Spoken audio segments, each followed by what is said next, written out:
The Babylon Project was our last best hope for Scott. A self-contained podcast, 1 hour long, located on the internet. A place of fun and discussion for Babylon 5 fans everywhere.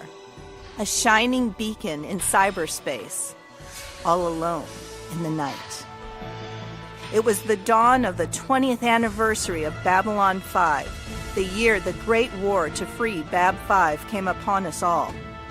This is the story of the last of the Babylon podcasts. The year is 2014. The name of the place is the Babylon Project Podcast.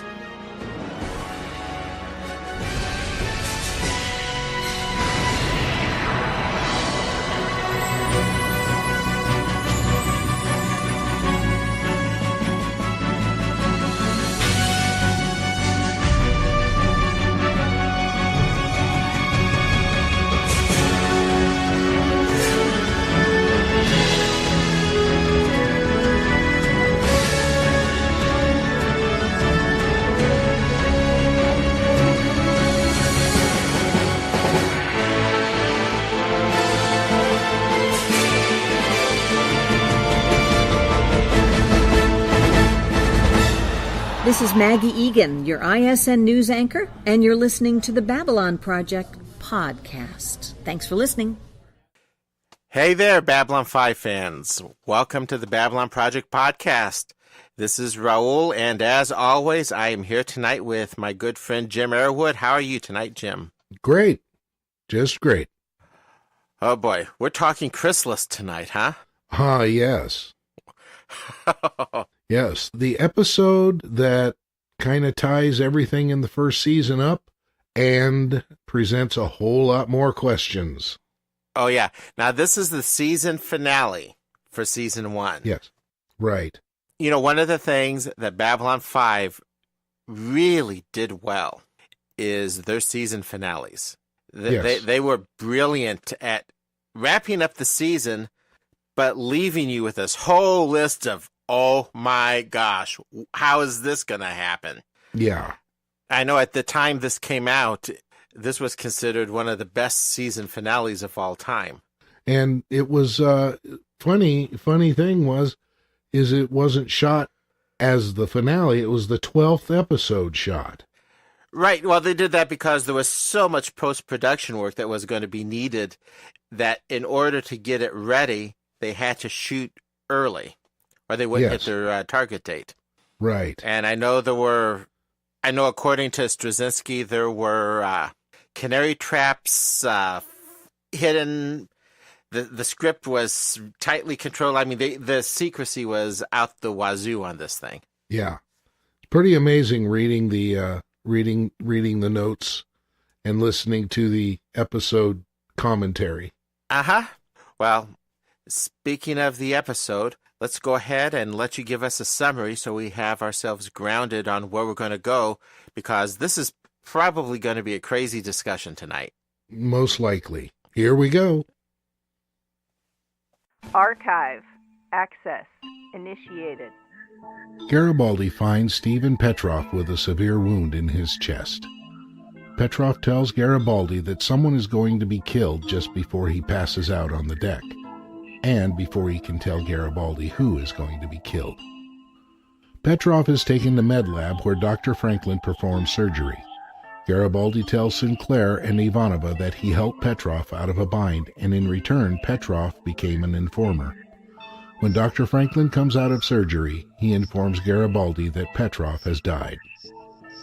Garibaldi heads down below to investigate what happened to Petrov and tries to learn who is going to be killed. Garibaldi questions a lurker who, along with Petrov, was hired to unload some cargo by someone named Devereaux.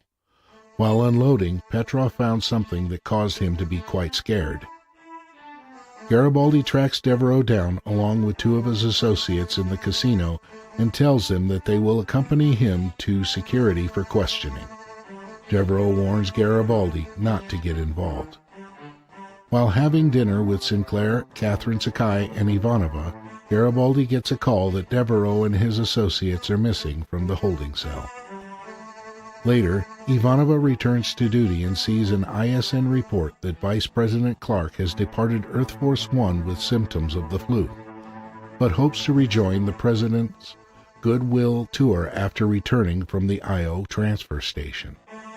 Meanwhile, Garibaldi and his deputy, Jack, look at some cargo that belonged to Devereaux and finds a primitive jamming device designed to jam the gold channel that is used by high officials, including those on Earth Force One. Garibaldi realizes that there is a plot involving the President and contacts Sinclair to meet with him. Jack also contacts someone. As Garibaldi rushes to meet with Sinclair, he runs into Devereaux and his associates.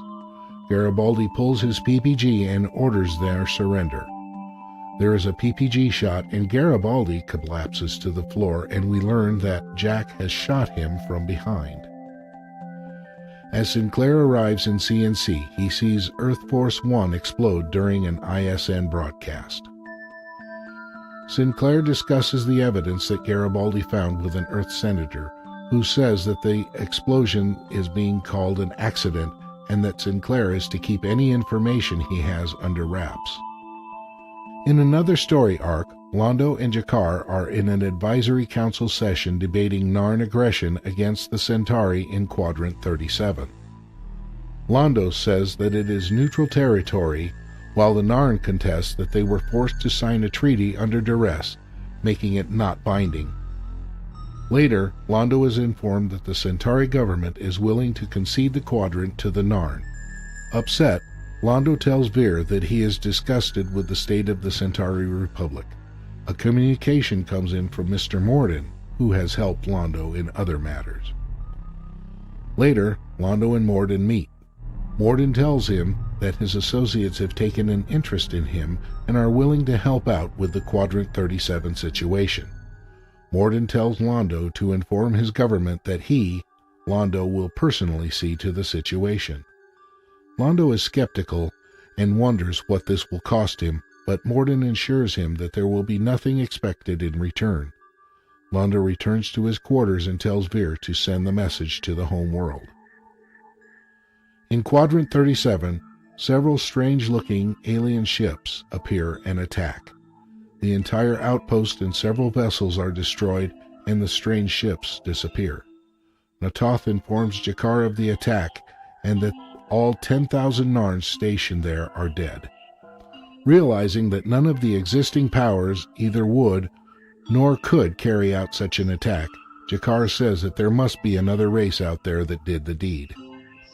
Londo meets with Morden again and expresses that he is appalled at the destruction in Quadrant 37, but Morden tells Londo that they are, after all, only Narns, and that he, Londo, will be a hero to his people. Natoth arrives at G'Kar's quarters, but only finds a recording from G'Kar telling her that he is personally going to investigate what happened at Quadrant 37, and that he will be out of touch for quite a while. In his own quarters, Morden talks with two shadowy figures. Morden assures them that Londo is precisely fit to their needs. In a third story arc, Delenn completes a structure that she has been working on in her quarters. She asks Lennier if he delivered a message she intended for Kosh, and what his reply was. Lennier tells her that he said yes. Delenn arrives at Kosh's quarters and insists on seeing with her own eyes. Kosh opens his encounter suit, and Delenn agrees to keep a promise and tells Kosh that he will not be seeing her again as she is now. While looking for Garibaldi, Delenn arrives on the scene and shows him a triluminary and asks if he recognizes it. He admits that he does, and Delenn tells him that he needs to come to her quarters for an explanation. Sinclair tells her that she will have to wait until Garibaldi is located. Delenn tells him not to wait too long. Back in her quarters, Lennier expresses concern over Delenn's actions, but she tells him that she is fulfilling prophecy. Then, she places the triluminary on the device she has built, and it activates. As Sinclair watches an ISN news feed in the Zocalo showing Vice President Clark being sworn in as president, Kosh arrives and informs Sinclair that he has forgotten something. Sinclair remembers Delenn and rushes to her quarters, but he is too late because Delenn has entered a chrysalis. Lanier explains that she will undergo a change, but has no idea how that change will manifest itself. In the closing scenes of the show, Lanier stands vigil over Delenn. Initiating plot analysis. All right, thank you for that, Jim. After hearing that, the hardest part about discussing this episode is it is so dense. There's just so much to it, and it's all me. Yeah. Yep. I mean, and discussion even makes it more so. Thinking about it, all the little ins and outs and things that a person could miss or pick up on. Yeah, there's so much here. Yeah, and this is one of the times that I'm almost intimidated by our no discussion rule before the podcast, because, folks who may not know, Jim and I have a rule. We don't discuss what we're going to talk about in the podcast before the podcast. I've got notes that I take, and then Jim marks up some of his notes, but it is nothing like a script. It's just sort of highlights, stream of consciousness thoughts that come across for us. So when you get an episode like this, oh God, I have no idea where we're going to go with this. So, well, when we first started recording this, we burned a couple of episodes by talking about them before we had the recorders running. Yeah, exactly. And it's like, why didn't we have the recorders running? So, let's just go ahead right into it. It starts out with the issue on Quadrant 37, which is something we've seen, negotiation and push and shove throughout the first season so far between the Narn and the Centauri. We get some discussion going on in chambers between G'Kar and Londo that is definitely lacking in the usual humor that we normally have between these two. They're pretty serious about what's going on.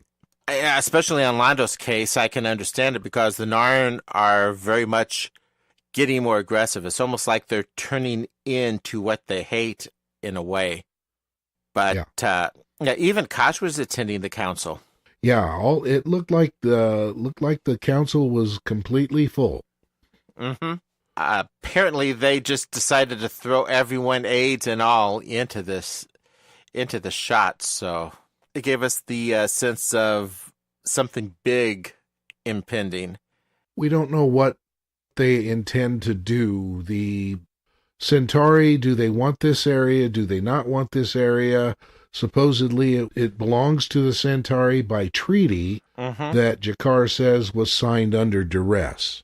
And with this, then it just jumps. In fact, that's one of the things that really stands out about this episode. The plot threads are jumping fast and furious as we go along.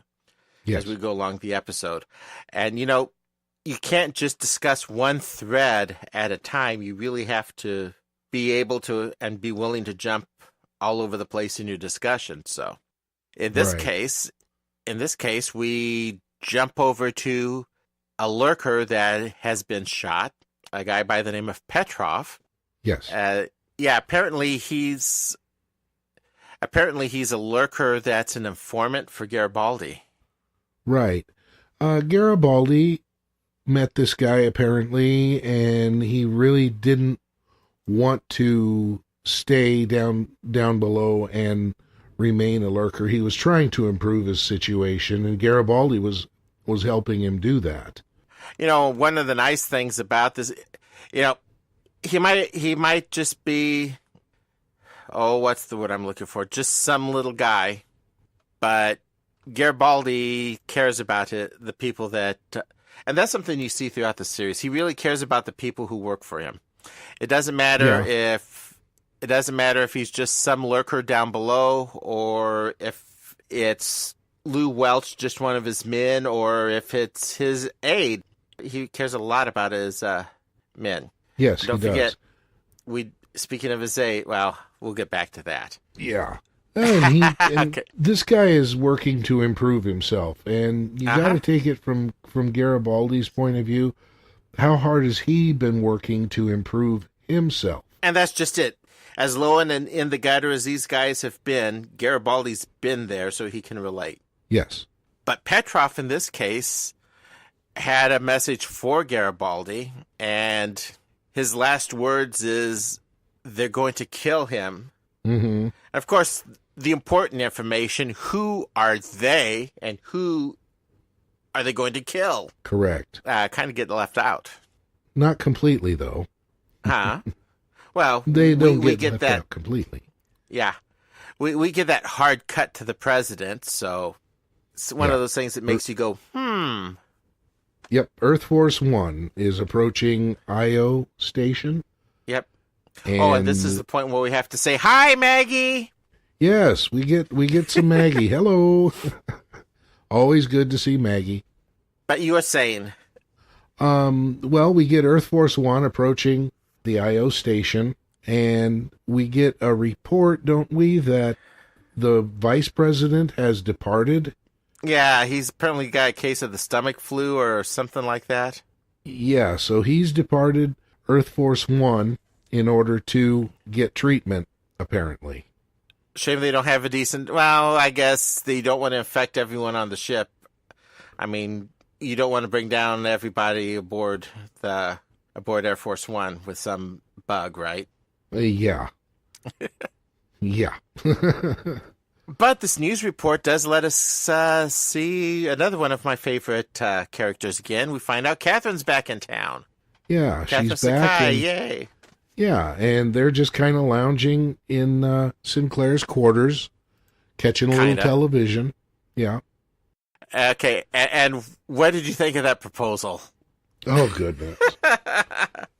You know, it was kind of funny. You didn't know where he was going, Sinclair. He gets up and says, I want to talk to you about something, and then he goes over and starts messing around at the bar. And he's just basically just blah, blah, blah, blah, blah, blah. You don't really understand anything. And she's got this anything amused look on her face, like, what's up? Well, she probably knows what's coming. And then he says, do you want to get married or don't you?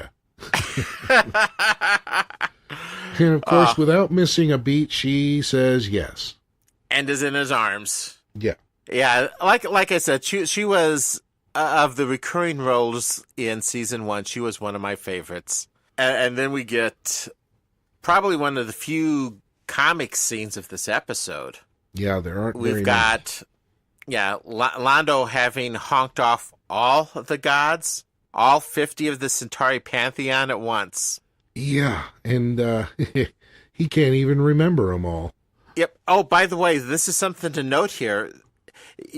That little phrase about one of the emperors getting elevated to godhood. Yeah. You know, that gives us another little insight into Centauri culture, and that's going to be of significance a little further down the road. Oh, yeah, yeah. Yeah, apparently the Centauri are going to just capitulate and give them Quadrant 37. So all that negotiation of the whole season, flush. Yep. And Londo just he's not for this. No. He would really like to continue probably with the negotiations or whatever. You know, one observation I made during this is, as I mentioned before, it was the 12th episode filmed.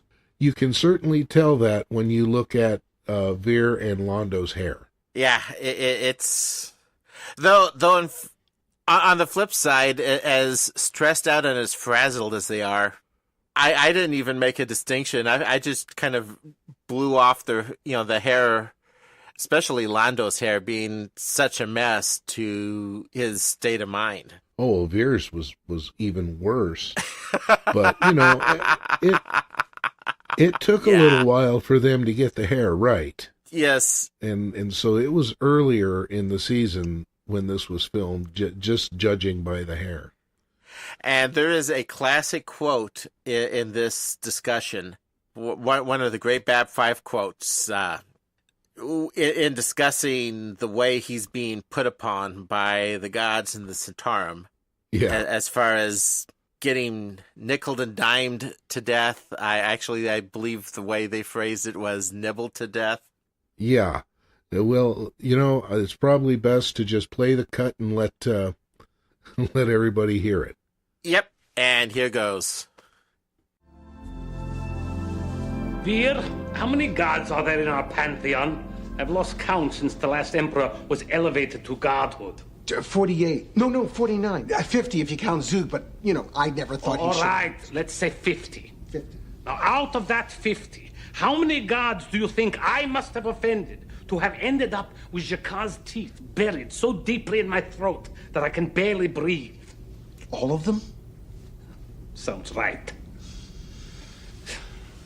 And now I have to go back to the council and explain to them that in the interest of peace, the Centauri government will agree to give Quadrant 37 to the Narns. I think I'll stick my head in the station's fusion reactor. It would be quicker, and I suspect after a while I might even come to enjoy it. Ambassador, why don't But you this is like being nibbled to death by, what are those earth creatures called? Feathers, long bill, webbed feet. Go quack. Cats. Cats. Like being nibbled to death by cats. Ha ha! Nibbled to death by cats. Quack, quack. That's all Yes. Cats. I love it. Oh, gosh.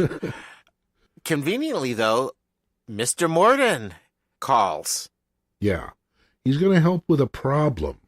Now, he doesn't specify what problem, just a problem. And, I wasn't sure if it was going to be this Quadrant 37 problem or not. Tell you what, word sure got around quick. Well, it seems Morden has ways of getting information rather quickly. Oh, you bet. And who knows what evil lurks in the hearts of men. Yeah, good one. The Shadow do. If that's not enough balls to toss in the air all at once, we've still got Delenn building something. Yeah. That, a lot of people thought was just some sort of meditation thing, just based on the way it looks. And Lanier brings back the answer to a question from Kosh. You could say this is one of Kosh's mysterious answers, but I rather suspect in this case it's not, because all he says is yes. Yeah, and immediately Delenn takes off. And she's not looking quite sanguine about that answer. No, she actually looks really apprehensive, almost scared as she turns and leaves. And she moves out in a big hurry. Uh-huh. We jump threads again, and we find Garibaldi trying to chase after information on Devereaux, and he's in Down Below, where they apparently don't like cops that much. They don't. He gets told that life is cheap, and it also seems that everyone knows that Petrov worked for Garibaldi down there. So everybody just kind of takes off in different directions. Not going to be any help there. Yeah. That's one of the cool things about Babylon 5 is that Down Below, that ghetto section of the station. I think that was probably a first in science fiction. Yeah. Well, no, I don't know. If you went back to like Soylent Green, which was sort of the whole point. That was kind of sort of the whole point of it. Yeah, there's been wrecked Earth shows, or wrecked. But this wasn't so much of a wrecked Earth show, or a wrecked Earth situation, as it was. I mean, it honestly reflected society. It's got this nice, cushy, middle class and upper rent side, and it's got it's homeless slums. Oh yeah, well, you would never see something like this on Star Trek. Yeah, I was gonna say DS9 is probably as close as you got, and even there, it was a long way from. There was no poverty on the station. Yeah. Yeah. Well, and see, we have I think two different philosophical points of view going on between Babylon 5 and Star Trek. Babylon 5 is showing the real side of human nature, where Star Trek was more hope for the future, you know. Yeah, and that's a topic we could diverge onto and discuss for 30 or 40 minutes. Oh, yeah. But we need to definitely get back on track, though, because Garibaldi does get some help. And the guy who helps Garibaldi and what's his name? Janon Loeffler, who plays that lurker. Janon Loeffler, he's been around, he's done regular acting. Mm-hmm. And I'd swear I've seen him here and there in other places. And the only thing that his credits note that I remember him from is Stargate. I've seen him places too, but I don't see anything in his credits that great actor, that though. Stands out. He was perfect for this part. But we're going to see him again further down. And apparently, from the way it sounded, they were already sort of planning him in the telepath role, planning for him, coming back for the role with the telepath bit a couple seasons further down. Yes. So, anyway, he tells Garibaldi that Petrov was absolutely scared to death about what he knew. Uh-huh. So it must be something pretty good size. It must be, yeah, it certainly is something quite good size. Wow. And from here, we're jumping back to Londo. Right. He finally meets up with Mr. Morden. Right. And I'm sorry, I cannot believe that Londo is sucked in, duped, as easily as he is. I don't know if he is actually that, because when Morden offers to help with Quadrant 37, first of all, I'm a little disappointed that Londo didn't ask how he knew there was a problem, how he will help, and Londo is kind of laughing it off. He seems to be having a hard time buying what Morden is selling.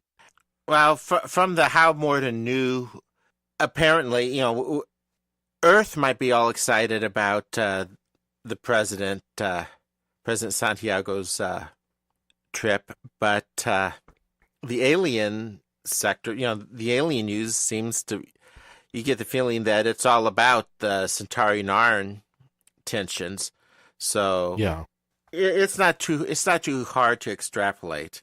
Okay, I'll give it that. I think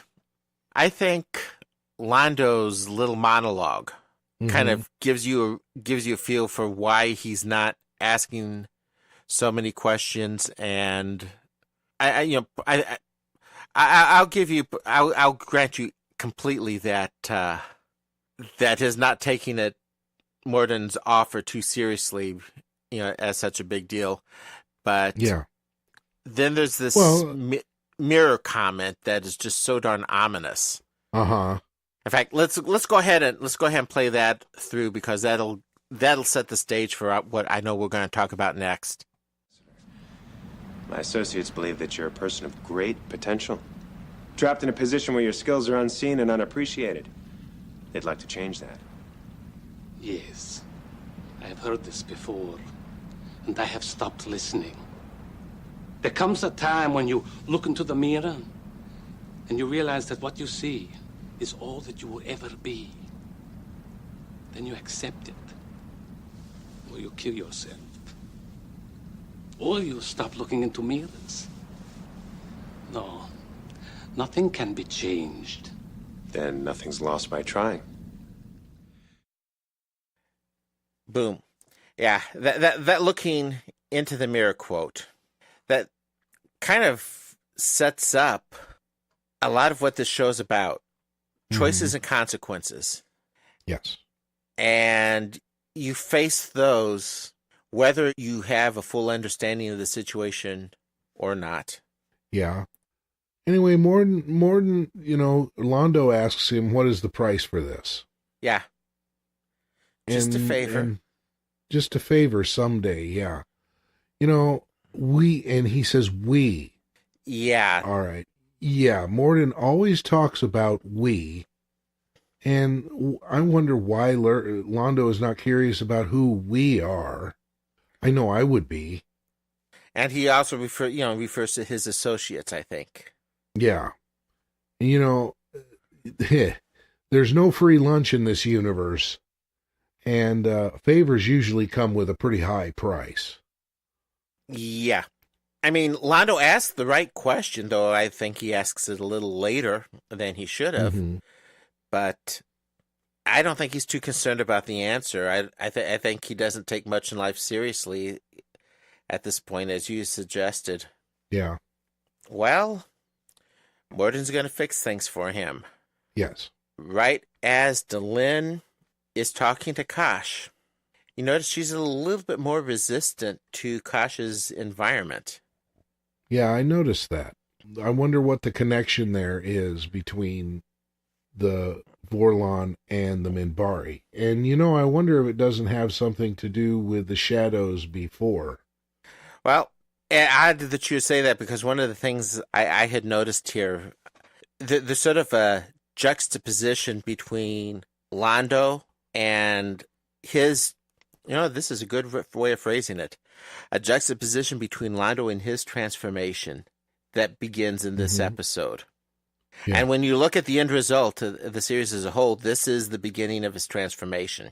And you look at Delenn and her transformation, which begins in this episode. Londo's transformation is internal, whereas Delenn's is external. But it really kind of sets up, it's like you've got two poles of different events, and it certainly seems that Londo's is the darker of the two. Yeah, it's pretty tragic, really. So Kosh opens up his suit. He opens up his environmental suit. We see hear more it flappy opening. Noises. Well, the camera cuts away, and Delenn stands there with this look of wonder on her face. Uh-huh. And as you say, we hear the wings flapping. Yep. And she tells her she is going to keep her promise. What promise are we talking about? That is a good question for next season. Okay. Who did she make a promise to? Yeah.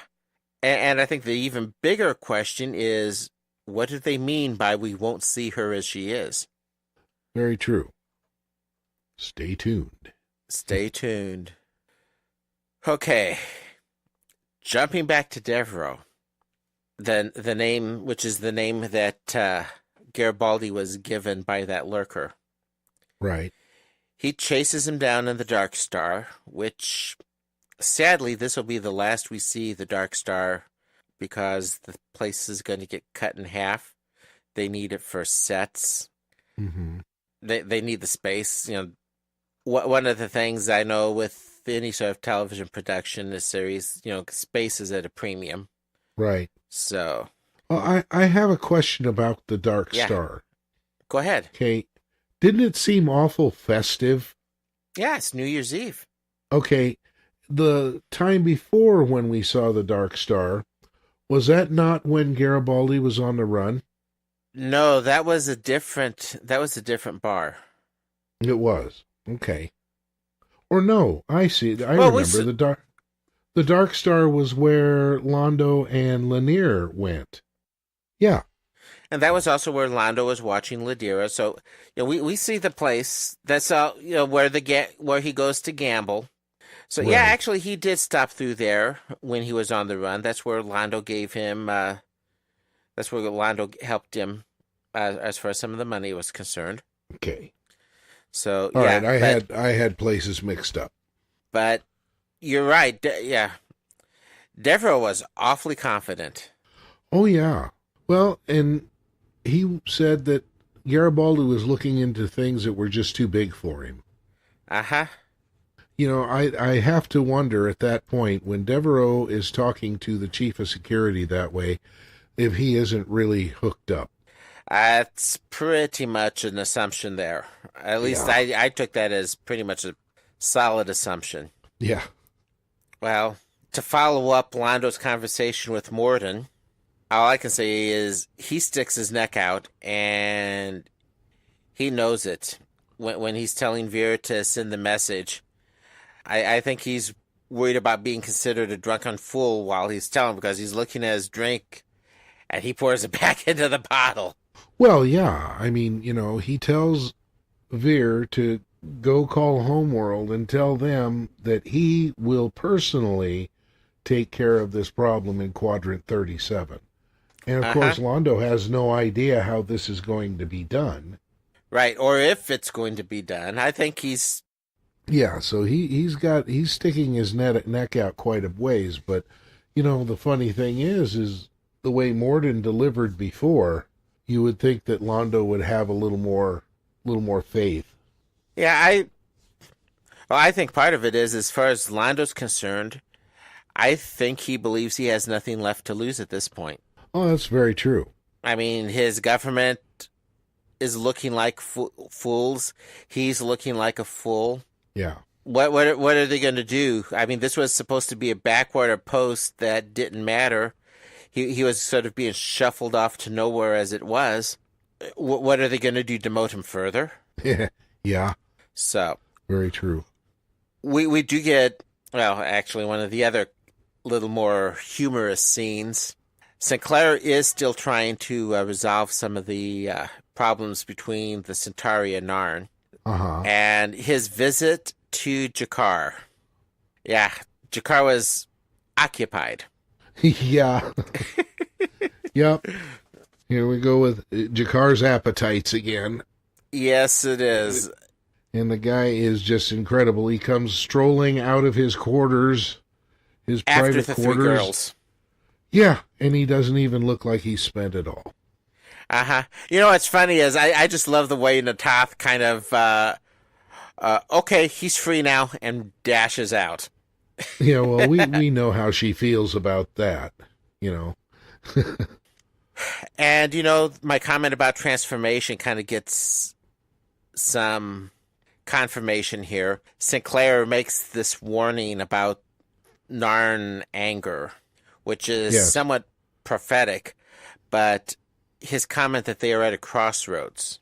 Right. He doesn't know a crossroad to what or to where, but he's just got a feeling about this. Well, yeah. And as flippant as Jakar has been, that comment seems to impact him.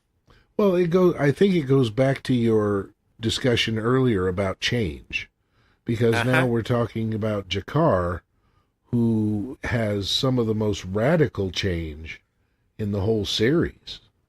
Yeah, even though obviously it's with a name like Chrysalis, you kind of can get some ideas that Delenn's going to be going through some sort of physical change.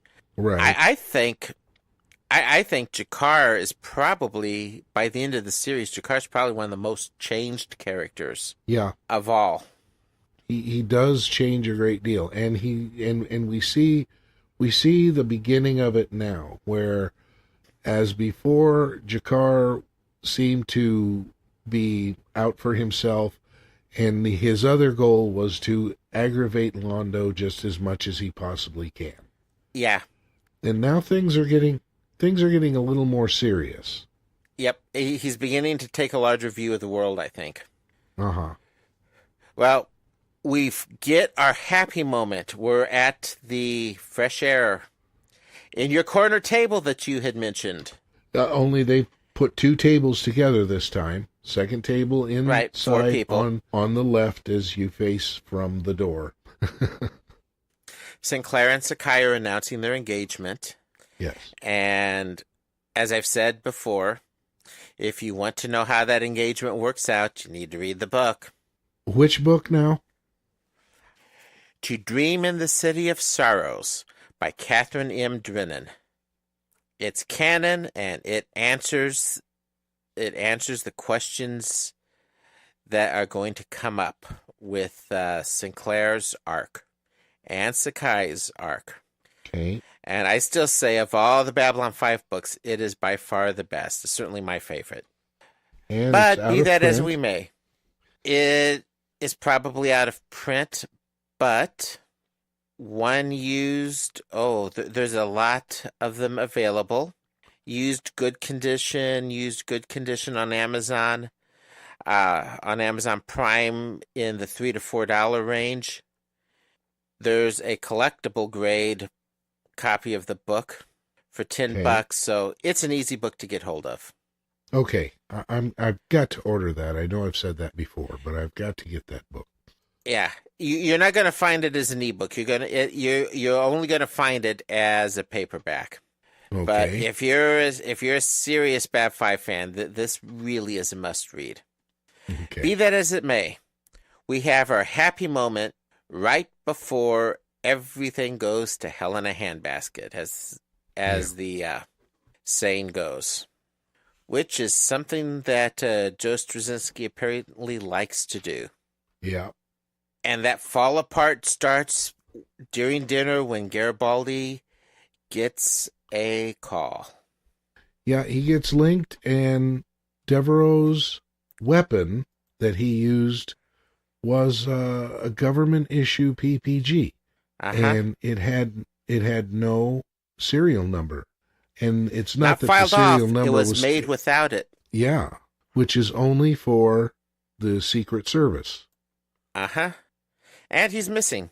Yeah, we don't know where he is. Can we say conspiracy? And if that's not enough for things going downhill, we have the Narn outpost that's the cause of all this tension.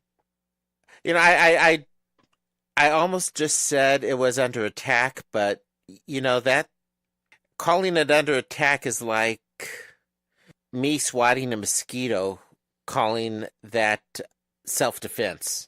Yeah. Yeah. The outpost was absolutely decimated. There was nothing left, and it didn't take very long at all. It took no effort whatsoever, and it was only two ships, at least according to you say it. I can't get the words out. At least according to JMS, it right. was only two ships. Now, you say that as you watched the episode, you saw 3. No, I thought I saw 4. Some people have said 3, but... And at first, I only thought there was 1, yeah. Yeah. So, I don't know. Which kind of leaves us in the same state as everyone inside the show.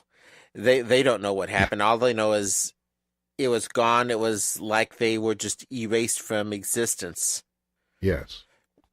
I know when I first saw that, I was thinking like, oh my gosh, I've never seen anything like this before. Yeah, that was huge. And now things really go downhill. Garibaldi's inspecting some of Devereaux's cargo. Yes, and we find transmitters, find another object that is used to triangulate transmitters, and it would seem to be a radio jamming device of some sort. And his aide is, it's rather interesting. His aide is not recognizing any of this, what it is, but Garibaldi is recognizing it rather easily. It's almost like he's playing dumb. Yeah, and I agree. I think Jack is playing dumb. And we find out moments later because Garibaldi is putting together exactly what's going on, gives the warning, and this was just dumb on Garibaldi's part. He's dashing off to confront Devereaux when he's seen this kind of setup here. Mm-hmm. He's figured out that, okay, it hasn't said it straight out, but he's figured out that this is going to be a plot to assassinate the president, and he doesn't call in the freaking cavalry. Right. Yeah, he takes off on his own, and he gets shot in the back. He gets shot in the back by Jack. And Walker Smith warned him way back in TKO. Watch your back. Yes, that was a little bit of foreshadowing. And by the way, I just kind of gave the answer to our little informal contest. Garibaldi's aide. His name is Jack. Yep. It's only mentioned in passing at one point, and that is it. Mm-hmm. But his name is Jack. I guess this is one spot where we really need to sort of go back to The Gathering. Yeah. Because Jack's role was originally the role planned for Laurel. Right. Takashima. Uh-huh. Who was succeeded by Susan. Right. And, there was some speculation amongst the cast and crew. JMS didn't, of course, discuss it, that Susan was going to take over and be that person. Mm. Yeah, JMS was talking about that on the Lurkers Guide notes. And there was a lot of speculation, but Susan was never going to be that person. No one knew who the traitor was really going to be. In fact, the guy playing Jack didn't know it until he actually got the script. Right. And JMS said he didn't want him to be shaded and have it affect his acting. He was absolutely innocent until he was told he was going to be guilty. And this whole event here really kind of highlight, and if you watch it on DVD, listen to the commentary, because one of the things that Straczynski points out, it might be a science fiction show, but at its heart, Babylon 5 is really a political drama. Yeah. This kind of conspiracy and action-reaction is hallmark of that. Mm-hmm. I think the other thing that is probably really ought to be mentioned at this point, Garibaldi's dragging himself apparently is based on some real-world experience. Yeah. Yeah. According to JMS on the comments on the show, he was mugged and beaten up pretty badly. Uh-huh. If it seemed a touch of reality to it, a little gritty with a touch of reality, there was reality in its inspiration. Well, JMS said he had a tough time watching that scene. Uh-huh. Anyway, we've got Garibaldi missing. We have Jack with his role reveal. I think it worked out, and I've said this before, I think it worked out better this way as far as Jack being the mole. As big as that could have been, with a higher ranked character. Yeah. I think this way, someone that close to Garibaldi, it still was effective. Yeah. And with what Claudia Christian was able to contribute with the Ivanova character in that series, I just couldn't imagine the show without that. Oh gosh, that would have been sad. That would have really been sad. So anyway, Garibaldi, Sinclair has received this call from Garibaldi that they need to meet, and Garibaldi doesn't show up. But in his place, Delenn finally does show up, and as you put it, is ready to come clean with Sinclair. Yeah, with this nice little warning, because Sinclair's worried about the missing Garibaldi. Don't wait too long. Right. So what is she going to come clean with? Well, she shows him the triluminary. Right. She lets him know that she knows that he knows. Yeah, that's that old. He knows that she knows that he knows. But anyway, she comes clean on her knowing about his memories being back. Right. And she wants to tell him the rest of the story and fill in the blanks. And she wants to tell him the rest of the story and fill in the blanks. Right. And she makes it clear that she's risking both of their lives doing it. Yeah. She was ordered that if he remembered that Sinclair was to be killed. And obviously she has no intention of doing that. No. A question for you here. Do you think Jack meant to kill Garibaldi when he shot him? Absolutely. Okay. He sure didn't get the job done. Only because Franklin is such a darn good doctor. It sure didn't look like Garibaldi was expected to make it. Yeah. And as we see going into next season, he almost didn't. Yeah.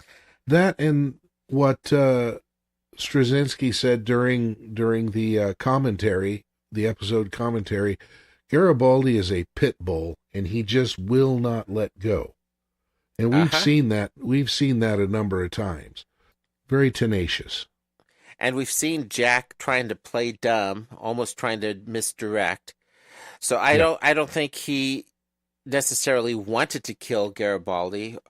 Or I think, I guess another way of phrasing it, he might have preferred not to kill Garibaldi. However, when he pulled his PPG out, I'm sure he meant to kill. Yeah. And look at what happens later with Devereaux. Yeah, exactly. I have no doubt he was shooting to kill. So we have Outpost 37 gone. Gone. And 10,000 dead. 10,000 dead Narn. Okay. Yeah. Jakar is shocked. He's going to leave to investigate. And this is what's interesting. Jakar is the first person to suspect someone or something else in the picture. Yes. At least that we know about. Obviously, well, we'll talk about what Delenn knows or doesn't know a little later on. Yeah, but Jakar, he goes A to B to C, and he considers each entity that would do this. And by process of elimination, there's nobody that he knows of that is going to do this. So there's got to be another entity out there that did it. And he's going to go and find answers. Yeah.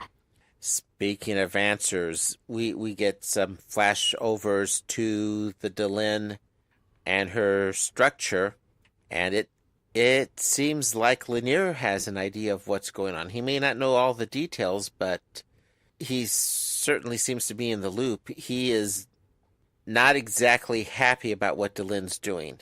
No. He's worrying if she's even going to survive it.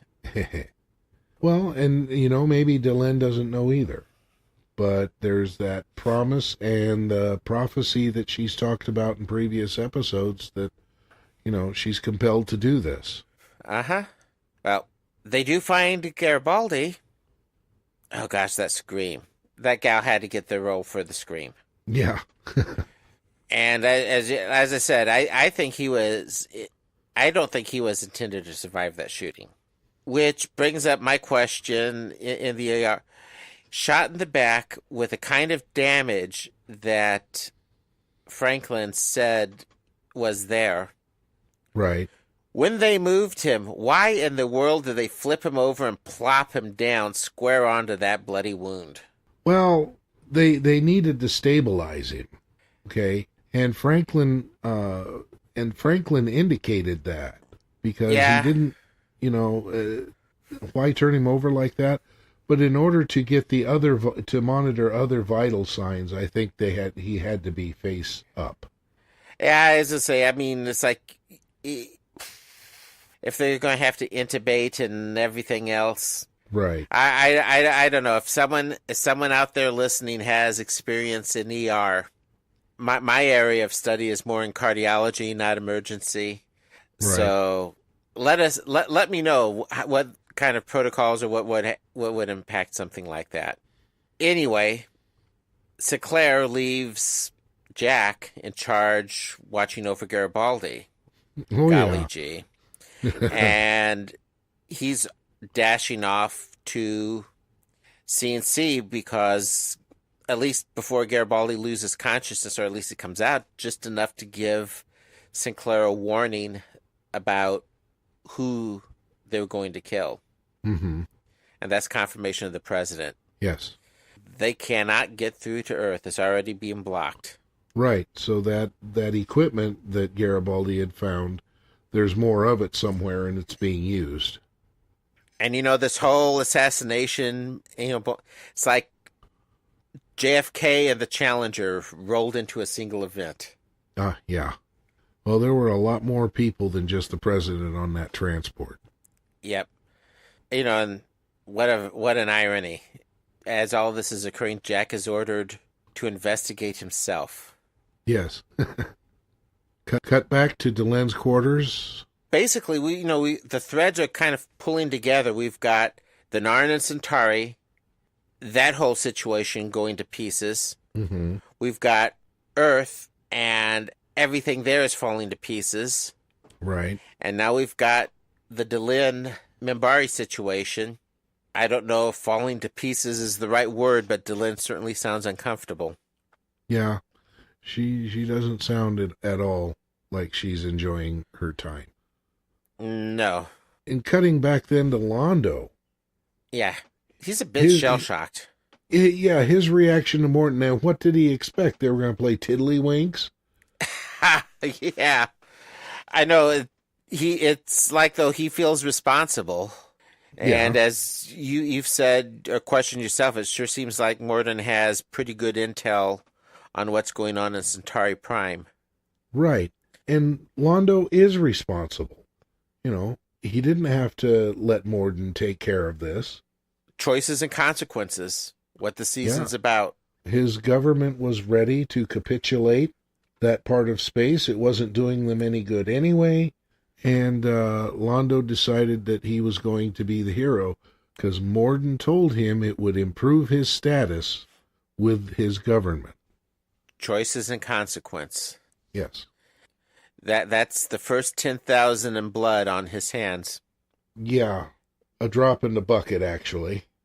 Yep. And again, it's Delenn in this cocoon beginning her change. And I mean, this is sort of Londo's cocoon as he begins his change.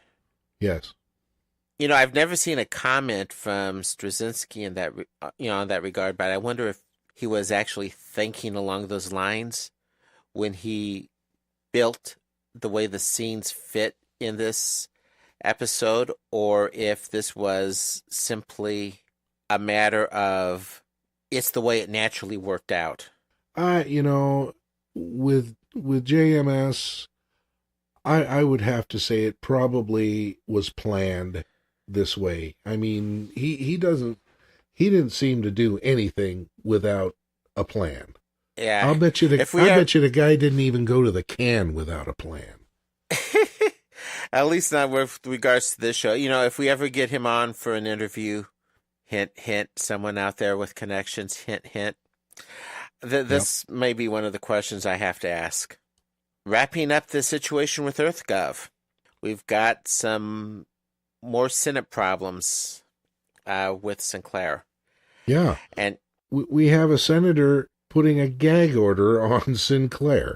And she's not even part of, this isn't Hidoshi. This is just someone else stepping in. And I really have issues with what's going on here as far as the Senate giving military orders.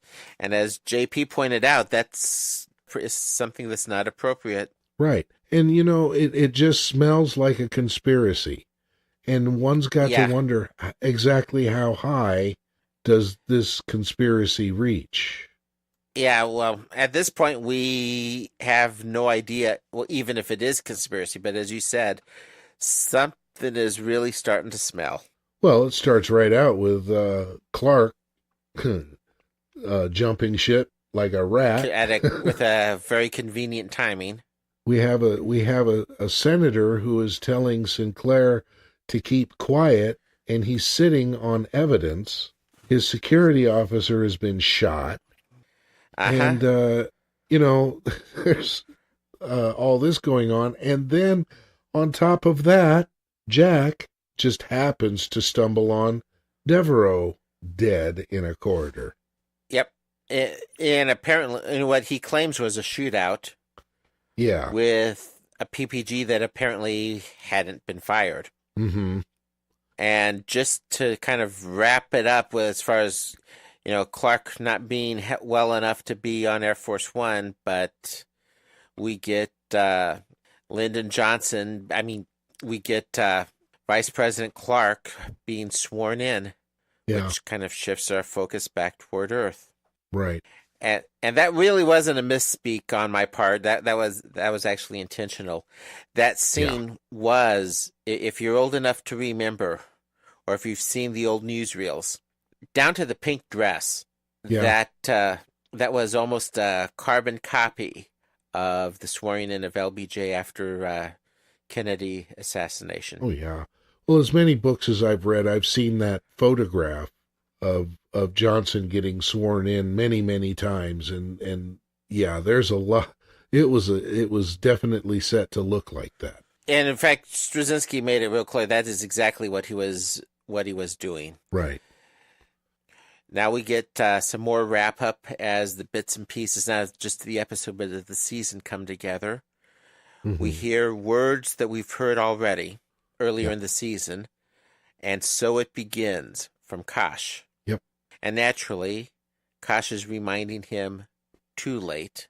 And of course, I rather suspect Kosh knew he was too late. Yeah, he's reminding him, and then it flashes, oh, I'm supposed to go see Delenn. But he was told not to wait so long. Yep. And he's told by Lanier, you're too late. Yeah. So we've got Delenn changing into something. Right. Lanier doesn't even know what's going on with that. Yeah, he knows something is up. He kind of knows what's happened, but he certainly doesn't know the details. Kosh seems to know, though. Yeah, he does. So I'm wondering if this is prophecy, what Delenn is doing is according to prophecy. Somebody should know what's going on. Well, Kosh. Yeah, but he's not talking. His one-word sentences are not going to reveal anything to us. I suspect at least some of the Grey Council are probably aware, though maybe not in extreme detail, but certainly some of the Grey Council is aware. Mm-hmm. Rothen certainly has a good idea of what's going on. After all, he gave her the Triluminary and told her she'll be the one she'll be needing it more than he will. But do they really know what she's going to become? They know she's going to become something other than what she is. I think, and this is going to sound odd, I think they know what she's going to become, but they don't know what she's going to become. My God, I sound like a Forlon. No, I was going to say you sound like Zathras.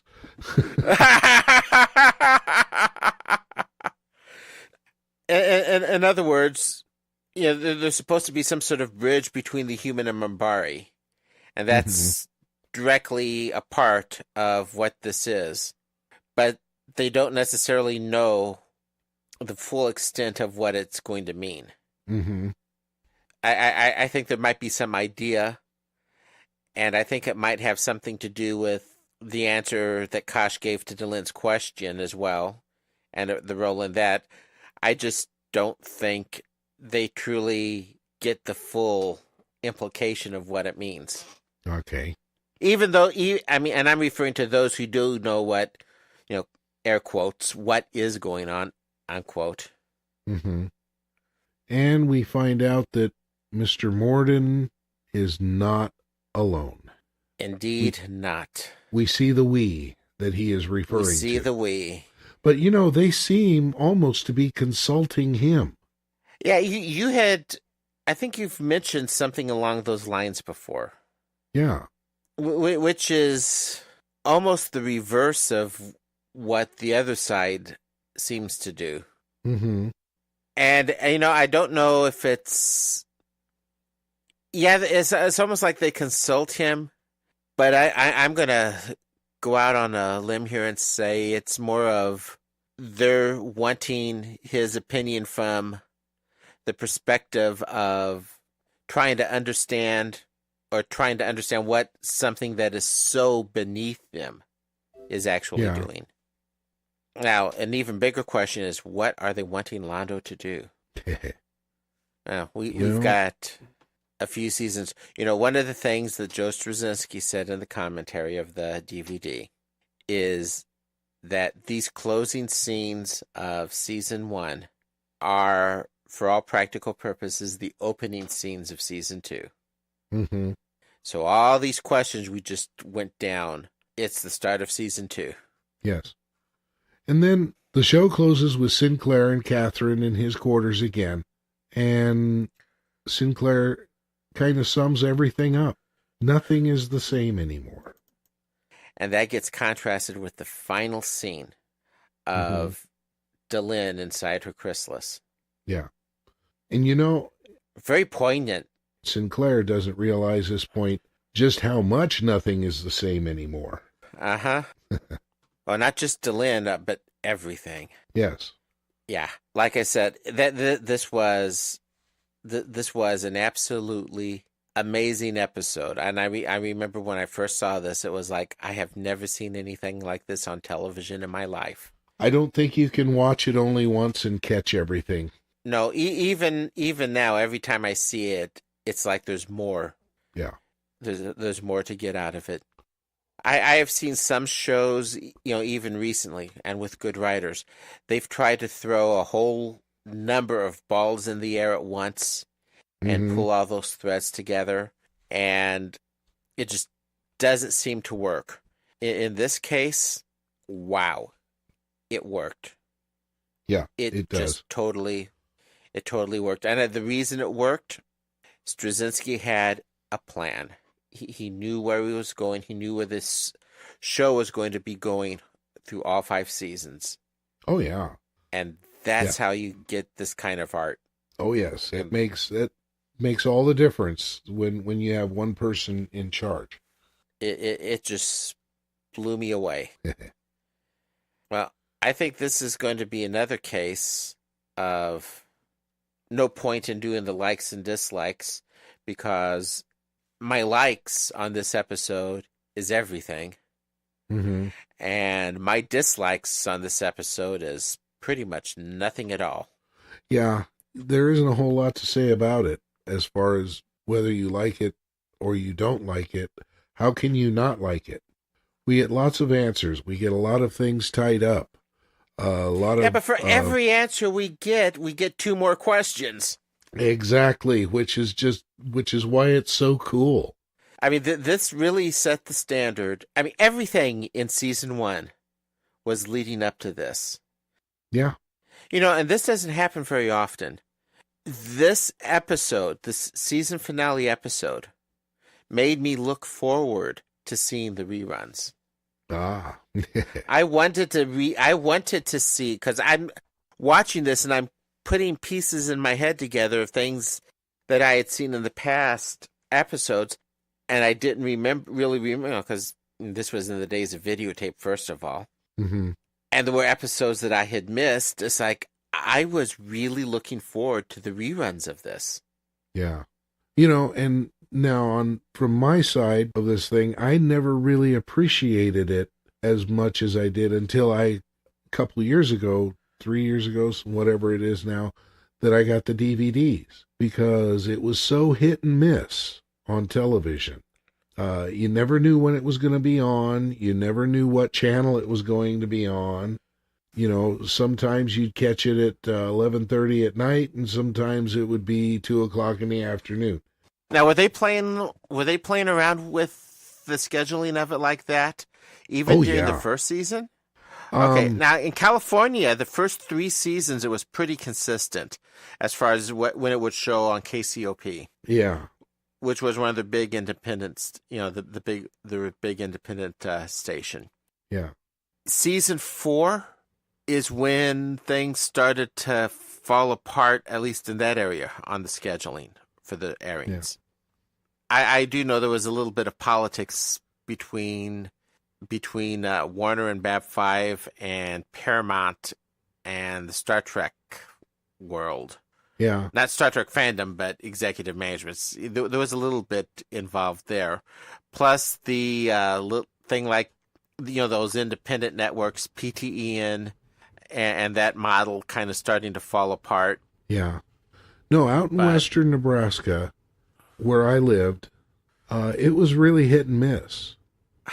It would be on for 2 or 3 weeks at the same time, and then all of a sudden it would jump to another time slot, or it wouldn't be on for several weeks, or a baseball game would be on, and that was the end of that. Wow. It was a very much hit or miss where I was. I never did see all of it. Of course, at the same time, I was running a movie theater, so right. My hours were kind of taken up between 5 in the evening and 10 at night. Wow. Anyway, that was the end of an amazing season. You know what? What's that? I still say season 1 of Babylon 5, in my opinion, I know there's going to be some out there who are going to disagree with me and disagree with me strongly, but season 1, in my opinion, is still the weakest season of the series. Yeah, I can see that. And for such an amazing season to carry that label, it just tells you what kind of brilliant writing went into this. It was a great series, you know. Yeah. Even the weakest shows still had a lot, as we've discussed in the past. There was still a lot there, and you know, maybe it was a one-off episode or something, but there was a lot of substance to it all the way through. This was one of the shows that, you know, especially when we hit this, starting with the second half of the first season, you know, when I think it was after, wasn't Eyes that I had really hit. But I mean, Anthony and I would watch the show, you know, our show, and we'd end up talking an hour and a half, 2 hours after. It was just wild. Yeah. It was a wild ride, and part of me wishes it hadn't ended, but part of me is glad it did, because, you know, to be able to tell your story and tell the complete story. And I think Joe succeeded completely on that. Yeah. Well, I think we've talked about this one and pretty well covered it. Ow. Any thoughts? Any final thoughts to add? Stay tuned for season 2. Stay tuned for season 2. We've got lots of answers and lots of questions. Right. And as far as our show is concerned, Babylon Project Podcast, there's probably going to be some changes that we'll be announcing in a few weeks. We hope. Yes. We certainly hope. I think we'll address some of the questions that had been brought up, at least one of the questions that had been brought up in our feedback episode. Yep. Well, you know, we can't really say there was no boom today, because there was certainly a boom today. Oh, yeah. A great deal of it, too. A great deal of boom today. Yeah. But you know what? Even so, there's going to be a boom tomorrow. There's more boom tomorrow. There's always a boom tomorrow. Yes, there is. Good night, folks. Good night now. Podcast terminated.